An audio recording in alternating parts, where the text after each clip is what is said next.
अब यो 809 भनेको समेसन अफ x1 x2 र x3 को टोटल हो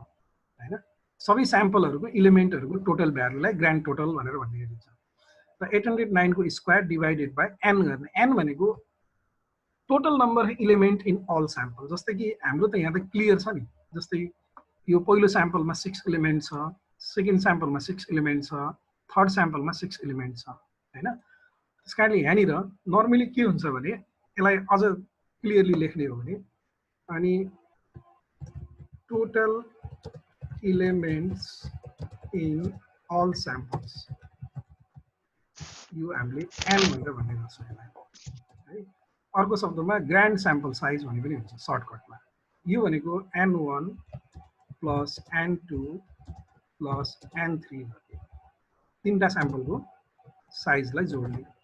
अब यहाँ यो क्वेशनमा त तीनटै स्याम्पलको साइज बराबर छ हैन तीनटै स्याम्पलको साइज बराबर छ 6 प्लस 6 प्लस 6 हैन 6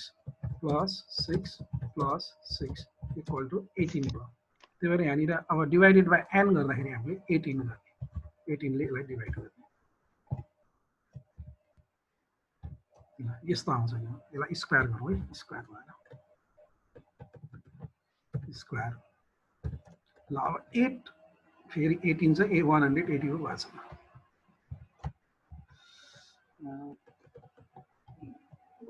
ल 809 को स्क्वायर 809 डिवाइडेड बाइ 18 गर्दाखेरि 36360 ल यसलाई चाहिँ मैले डेसिमल 0555 छ के त्यो डेसिमललाई हटाइदिनु एकछिन लागि 36360 आउँछ यो है यो चाहिँ हामीले करेक्सन फ्याक्टर क्याल्कुलेसन गर्यौं अब करेक्सन फ्याक्टर क्याल्कुलेसन गरिसकेपछि अब हामीले total sum of square calculation गर्ने टोटल सम अफ स्क्वायर भनेको के हो त यहाँनिर टोटल सम अफ स्क्वायर भनेको summation of x1 square summation of x2 square summation of x3 square minus correction factor गर्ने अब यहाँ धेरै स्याम्पल भयो भने x4 स्क्वायर x5 स्क्वायर पनि जान्छ त्यही भएर यो भनेको के त यहाँनिर छ यो टेबलमा हामीले क्याल्कुलेट गरेछौँ यो टेबलमा सबैले है यो value summation of x1 square भनेको 12391 plus summation of x2 square भनेको 14062 plus summation of x3 square is 10570 minus correction factor भनेको 36360 हैन यो भ्यालु निकाल्नु अब यो भ्यालु निकाल्दा कति आउँछ 665 हजुर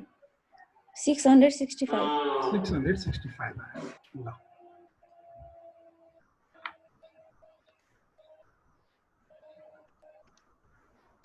टोटल सम अफ स्क्वायर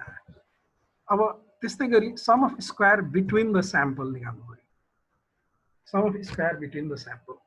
अब यो भनेको फर्मुला अनुसार समेसन अफ x1 को whole square divided by n1 जस्तै n1 भनेको फर्स्ट स्याम्पलको साइज हामीले यहाँ गर्यो नि यो n1 n2 n3 summation of x1 को होल स्क्वायर भनेको 271 को होल स्क्वायर हैन यो चाहिँ यसलाई यस्तो 271 को whole square divided by n1 भनेको 6 यो गर्ने ठीक छ समेसन अफ x1 को होल स्क्वायर भयो अनि त्यस्तै गरी गएर अर्को चाहिँ हाम्रो 288 को whole square summation of x2 को होल स्क्वायर चाहिँ 288 को होल स्क्वायर यसलाई मैले 288 गर्दिए 288 को होल स्क्वायर अनि फाइनली थर्ड स्याम्पलको के छ 250 को होल स्क्वायर अब यसलाई 250 को होल स्क्वायर गर्ने डिवाइडेड बाइ 6 सबै स्याम्पल साइज 6 भएको हुनाले माइनस करेक्सन फ्याक्टर इज 36360 यो ल यसलाई सल्भ गरौँ त यो कति आउँछ 271 स्क्वायर डिवाइडेड बाइ 6 यति भयो plus 288 square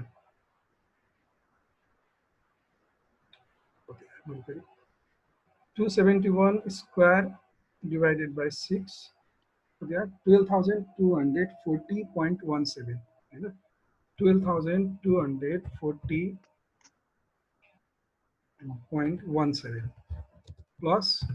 288 square 288 square divided by 6 है ना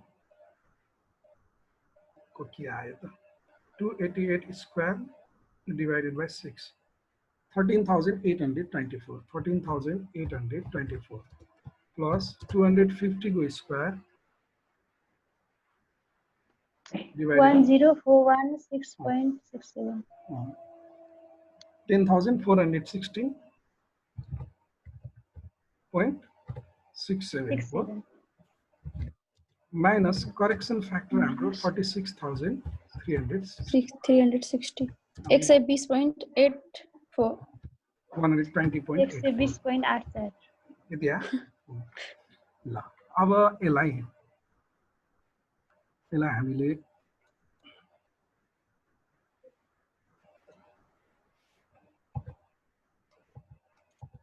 sum of square between the sample पनि आयो अर्थात्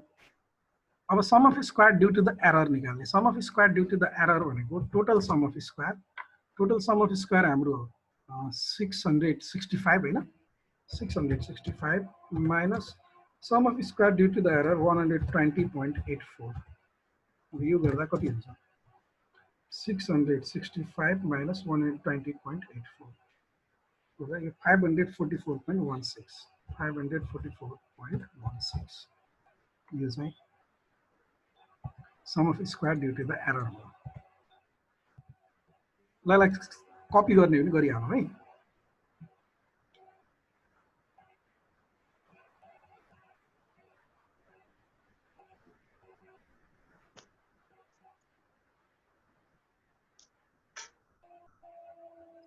सर माथि TSS को देखाउँदा TSS छ है सर त्यो दैट इज मेथड भनेर लेखेछ नि के डिनोट गर्न खोजेको हजुर दैट इज मेथड भनेर छ नि त्यहाँ कहाँनिर sum of square between the sample मा हो त्यहाँ ए मेथडहरुको बीचको डिफरेन्स भनेको बिट्विन द स्याम्पल त्यसलाई हटाइदियो है तीनटा मेथड छ नि त्यो मेथडहरुको डिफरेन्स हुनु भनेको sum of square due to the error भनेको यो ड्यू टु द एरर भनेको विदिन स्याम्पल भनिन्छ यसलाई है यो बिट्विन स्याम्पल हो यो विदिन स्याम्पल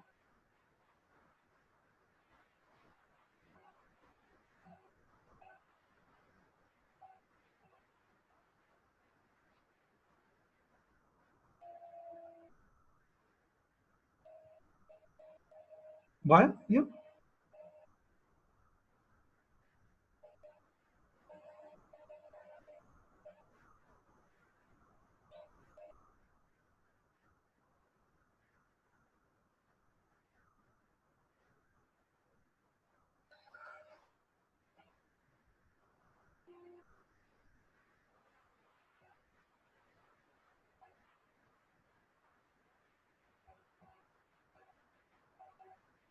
भयो